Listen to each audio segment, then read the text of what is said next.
Man United fans are back. Back in the house.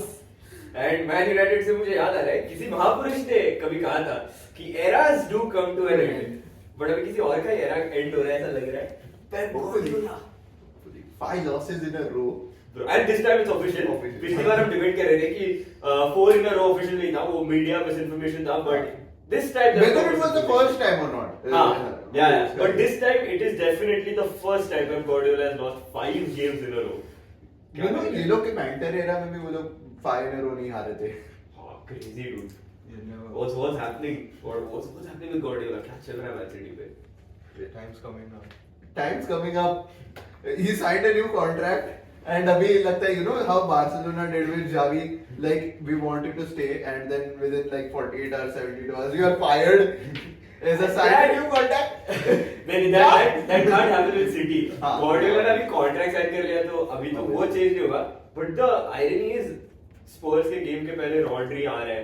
He's showing around his Ballon d'Or, and then City goes on to get beaten 4-0 at the Etihad. Bro, that was crazy, dude. And I think Etihad actually became emptier after. एक second, वो भरा हुआ कभी? When was it full? To show on camera, no. But मैं वही बोल रहा था यार, honestly अभी City has gone beyond this thing of कि no Rodri no party. Their problems have gone ahead of just missing Rodri. Bro, क्या चल रहा है वहाँ पे? Like, and the difference you see in the gameplay when De Bruyne came on. And this was 2-1. See, De Bruyne won't contribute to your defense. Haaland's staying real humble now. You gotta stay humble, eh? Life's not been great since he said that to Arteta. Bro, seriously. But no, the point I was mentioning is that the moment De Bruyne came in, you could see the difference in the quality of attack City had. But De Bruyne was creating something out of nothing. Haaland got so many chances after that. So many through balls directly coming onto goal, which was not happening before. And you know, I'm kind of glad that Barca sold off Gundogan. After the way he played yesterday, he would have never fit into Flick's system. I'm kind of glad they sold off Gundogan. No, but let's praise Tottenham for the first time because they actually played good football. Like, Yeah, exactly. Madison on his birthday performed really well. You know, Tottenham are that type of team जिनको अगर तुम Man City के सामने हर एक match खिलाओ तो they'll win the league. Man City. They've always been their kryptonite. Yeah. But I think kudos to Postecoglou here. The kind of changes he's made at Spurs and some really smart signings also. I think that's paying off here for them. Yeah. I mean, definitely. You know, I was watching the game. Kulusevski and Madison for the first goal. That chip over Ederson. What a goal! Yes. What a goal it was. What do you think? Carvalho is better than Pedro Porro right now? Pedro Porro is better than Carvalho. I think. What do you think? Bro, Carvalho तो बाहर है अभी. But you know, if Real Madrid are looking for a right back, you know, Porro fits into the legacy. Yeah, but they will take Trent away. Trent. You all know that. इसको trend को बचाना है ना. भाई Trent too. नहीं पता. Pedro Porro छोड़ो. भाई सिटी के राइट बैक का क्या चल रहा है? Kyle walker. Bro, what is wrong with Kyle Walker? Is he doing splits and shit? People are finally seeing that Kyle Walker isn't the defender that the media has made him out to be for the Bro, last but few years. I mean, yeah, maybe the media just quoted him to be too good, but 2 or 3 seasons back, there was a time where the clash between Kyle Walker and Vini was one to really watch out for. Bhai, jab City were taking on Madrid and all of those things, and it actually happened. Vini went on after the match to say, "Bro, you're too fast and all." And abhi Timo Werner is beating Kyle Walker on that flank. Bhai, kya chal raha hai ye? Crazy, dude. I mean, I don't know. It's just You downfall can't of place individual your talent. finger on what is exactly causing it. It's not like a factor that you can directly point out and say this is causing it. But anyways, all of us here are happy that it's happening. I mean, I would say that. I don't want to be salty, but maybe. We are happy.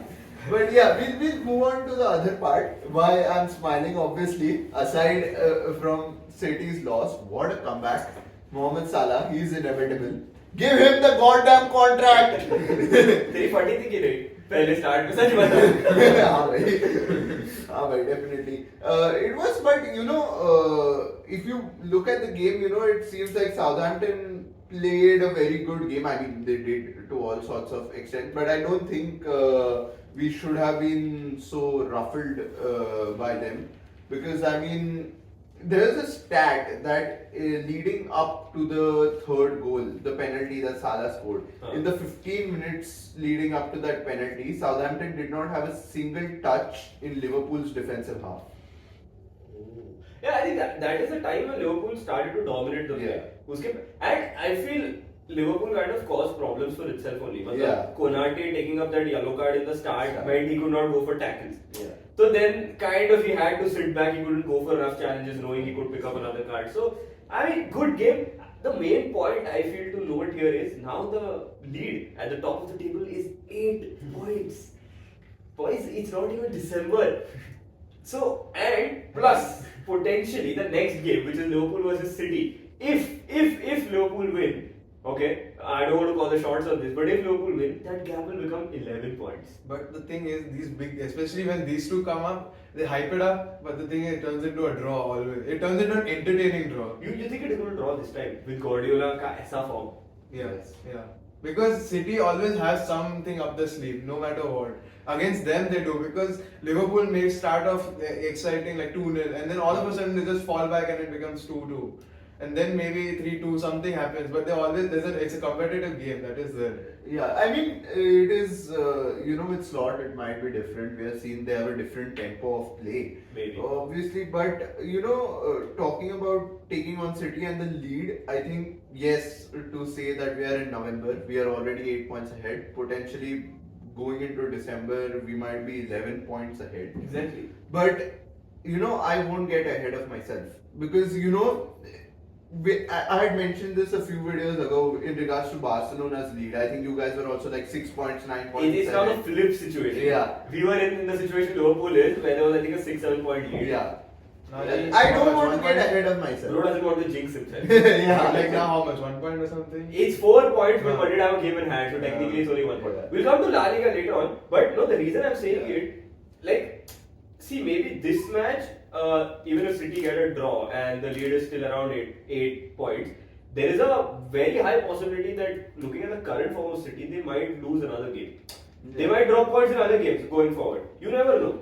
And with that, the league could kind of get over in December, January. No, December, January is too early. See, I'll tell you why. Because against Southampton also, you look at Liverpool, as I said, we were dominating, but we were finding it hard to score. It took 2 brilliant moments from Salah to dig us out and get us the win. Now, the thing is that Salah isn't going to dig us out every single time. Hopefully he does, and touch wood, he keeps on doing it. But, I mean, it's probably not going to happen every single time. And Maybe. Inevitably, I feel there is going to be a draw that comes in somewhere. And suddenly you never know. I wouldn't want it, but I just don't want to get ahead of myself, because if the players start getting laxed and like, oh yeah, we've already won the league, we are 8 points, 11 points in front, and then 2-3 draws here and there, and suddenly that gap's down to nothing. Because we know City, they can go on those long, unbeaten streaks, and then suddenly you have a problem. They were on an unbeaten streak. Yeah. Before this 5-match loss streak, they were on a 14-game unbeaten streak. Yeah, 14-game unbeaten. But you were saying something. Yeah, so I was saying because I think Southampton would have taken the lead initially if it wasn't for their mistake. If you see Soboslai's goal, it was because of their mistake, which even academy, under 14, under 15 have been taught not to do. Don't play in your own box. That's the main rule. Don't play in your own box. But then they suffered and you all took the lead. Yeah. But the thing was, I was telling him, like, now it's 1-1. I'm excited. I want to see Southampton win, because last time it was like 4-4. Every time. Or 4-4, right? Last season. season. 4-4 last That was an season. exciting game. And I thought it was going to repeat, because Southampton always do this. Even against United, they do something somehow. But again, Salah pulled up. I got my FPL points. Every time this guy texts me when we go goal down, and all I tell him, patience. Bro, Mo Salah is going so much under the radar, bro. I would say he's one of the best players in the world right now. But I said this a few videos ago and I got stick for it. No, I mean, Ballon d'Or charge is coming. But like, if City continue this losing streak, the fans will go back to their original teams. They have already started. Return process. I saw a lot of fans at Ipswich today. But yeah, enough about Liverpool and City at the top of the table. थोड़ा नीचे जाते हैं. Let's go down. ज़्यादा नीचे हो गए. Let's go down to you guys. Ruben Amorim's first game in charge. You guys thought you would have the new manager bounce. 90 No, seconds I in, didn't. Rashford scored. The press And made it, then- no, let's make it straight. The press made it look like I didn't. At least most of the United fans realistically didn't think so. We knew he's not going to be immediately the messiah ki chalu ho gaya and then we were. Yeah, in like what 80 seconds of the game we scored the first game. It was just pure raw talent of Rashford. The United fans fantasize about it. Rashford and Amar Diallo. It was a great goal. I thought we were going to have a good lead, control the game, but it was back to square one. United they are going to make changes. That is this whole new thing of his like 3-4-3. He'll play the wing backs. Mazari, Dalot, Luke Shaw. None of them are capable of that. They're used to sticking at their point and then just playing at the back. They can't run. But do you think it's like kind of disappointing? You know, usually clubs with the new manager, that is why we call it the new manager bounce, that they at least hit the ground running in the first game. Do you think it's disappointing after taking the lead so early on? Like, it was the first 2 minutes, like United dominated first 2 minutes, 5 minutes, like maybe up till the 10th minute mark, and then they were dominated by Ipswich. No, but that was a team like Ipswich. The equalizing By goal. musician ki team hai wo. The equalizing goal was actually brilliant. It was too good. I couldn't complain. There was no mistake. The only thing is that they let him shoot. That was the one thing. Otherwise, there's nothing to complain about. But the whole game, it was just panic and trying to understand Amorim's whole way of playing. Because they're not used to it yet. Your ass was saved by Onana. Yeah. The amount of saves he's made. I was never very thought happy that with it come a day when this line was being said. Last season he was playing with his hands more than his legs. I don't know what is happening. This season he's bucked up. He's doing good. United gets these revelations every time. Last time they were behind Harry Maguire. Yeah. And he dropped in a bang of He's performance. missing now. So Onana is again, and bro, I mean, how much ever you hate or shit about Onana, he's still a really good player. You have to give him that. And the point you rightly mentioned about, United kind of adapting to the new strategy of Amorim. And yeah, it's not fair to be critical on Amorim because he's just been there for, maximum 2 training sessions हुए. But I'm not going to blame his training session. It's everything is new now. Everything is new. He's going to change the whole thing. He's got his own coaching thing. They sacked everyone from Ten Hag's team. They got in a new coaching team. The players have to adapt. He has to adapt. So he has to adapt. First Of all, he has to adapt to English football. He's whining. He's not whining, but he's not used to the fact that there's more press in English football than in the Portuguese. And he said, I have done more press conference than I did in Portugal. He पहले 4 दिनों में मैंने इतने press conference कर लिए जितने मैंने पूरे tenure में किए sporting में. I could, in some of the press I could just see him, like people are asking him the same question and he's running out of words to say. Like, यही सवाल पूछ रहे हैं, यही सवाल पूछ. So tell me realistically, now after this first match, what is your, I know it's very early, what is your prediction for the end of the season? Where are you guys going to be? End of the season. I thought when we spoke first, I thought top 4. That's not happening. But now I'm going to be realistic. We are going to, with him, the way we are playing right now with this team, we are going to struggle to get into top 6 also. Because that is there. So you're saying somewhere outside the top 6? No, we'll be just into it. We might not make it into Europe, but we'll struggle to get into top 6. So around 7th, 8th? Maybe. Because if you're struggling with teams like Ipswich who are fighting for relegation right now, even though they're coming back with 2, the promotions. Promotions. And McKenna has done well. He made Ipswich look really good. Yeah. Like there was connection, there was like tiki-taka. I was impressed by that ball. There was a few runs, long balls they're making which I didn't expect them to do. Yeah. And Mazari and everyone is just lacking behind. And Delap was just shooting long balls which was actually like, consistent. Yeah. But so that is there. I think that's the thing with PL. No team is a small team. Yeah. Even if it's the relegation beaten team, still they will come up with something against a big team. So. PL में it's like the unpredictability. You don't know when कौन सा team will turn up and sweep you off your feet. And Which is a good thing. Zirkzee is not like ready for this. I don't know why. Because Amorim yesterday said he's meant to go in for the crosses, which he wasn't, and he was just standing there. Like he was not moving around. Hoyland was moving around. I seen Bruno playing more comfortably because I think he's given him a position which he can play actually. He can move the ball around. Yeah, but we are losing balls with no pressure. We are just giving it away. So I think it's about time. As you said, you have to give it time. Which you don't ever do. That's the whole thing. No, but with Amorim you have to. Like, of course, with Ten Hag also the similar mistake happened. Everybody was behind him. Bro, when will you get results? I think now it's time you focus more on bringing a certain style of play or some kind of philosophy to your football rather than going behind results. And when Ten Hag got sacked, I was still backing him. Like, भाई अभी कितना करेगा वो? Players को भी करने का ना. There's a saying कि गधे को पानी तक लेके जा सकते हैं. घोड़े को पानी को पानी तक लेके जा सकते हैं. Same thing, bro. But like Even Man United fans are agreeing the players are donkeys. Not us. We didn't say this. my point. You get my point. That's the same thing. Yeah. They have to. He has to. The horse has to drink the water at the end of the day. Yeah. That's true. But anyways, enough Premier League car. Let's go over here. Your teenage wonder kids didn't perform so well, and one of them ended up getting sent off. Bro, the problem was our main teenage wonder kid was not there only. Lamine Yamal. When I said in a video that the impact and the legacy that he has at 17 years old, I got a lot of backlash. Yeah, a lot. A lot. And now you can see what I mean. Y'all are, no, the thing is, like, you guys are these kids, they're really good, they're talented coming from La Masia, but you're overused and that is written, that can be seen. Gavi, Pedri, अबे गरीब और क्या करेंगे? but अभी बच्चे को कितना करेंगे भाई? Use the players you have other than these guys as well. See, that's the problem now. Child labor कम करो.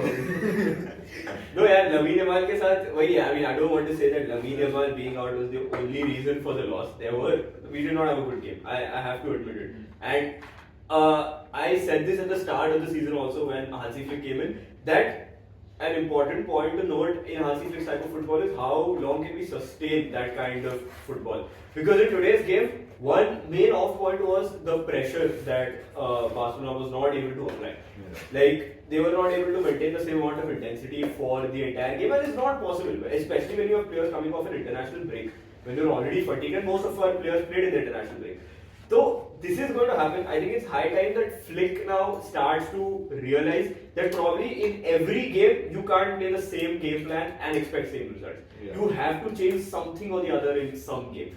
So, again, I trust Flick. I trust Flick completely, and I look forward to the next game. I'm not going to complain a lot about today's games because there were a lot of individual errors as well. Koundé, again, did not have a good game. Gerard Martin did not have a good game. So, it's just some individual errors along with, of course, a decent game from Celta Vigo at their home, so can't really complain.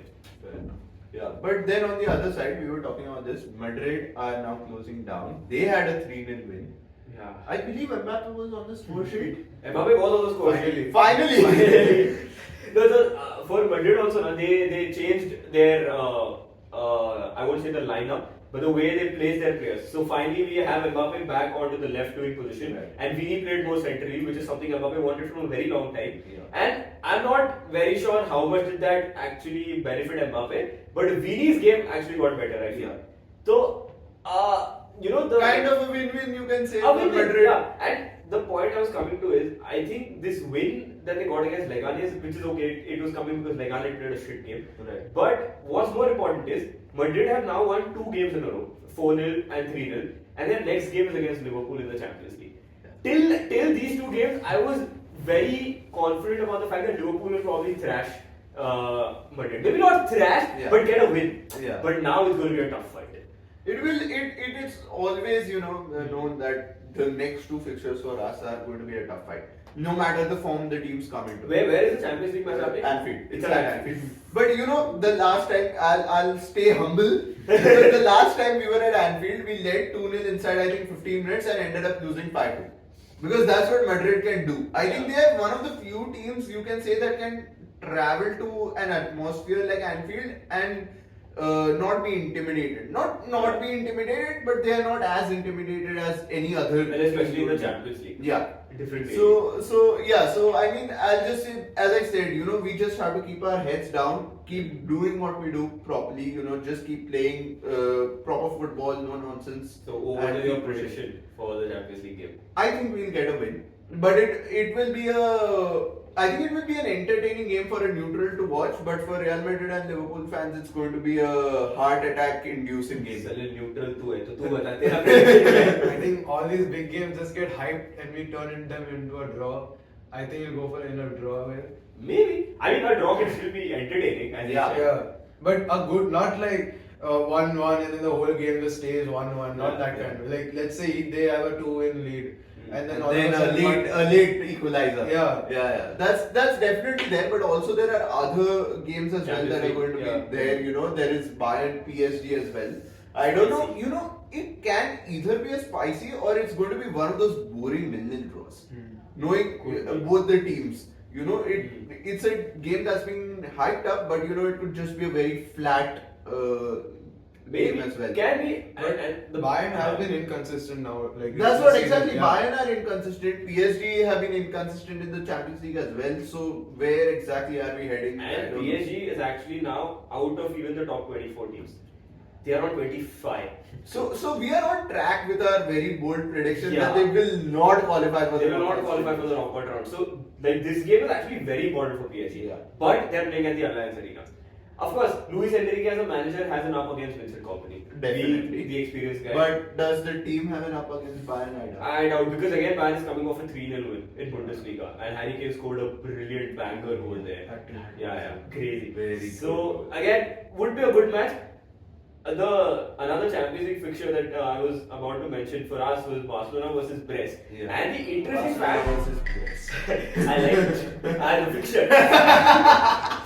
And the interesting fact here is Brest is actually on top of Barcelona in the Champions League table.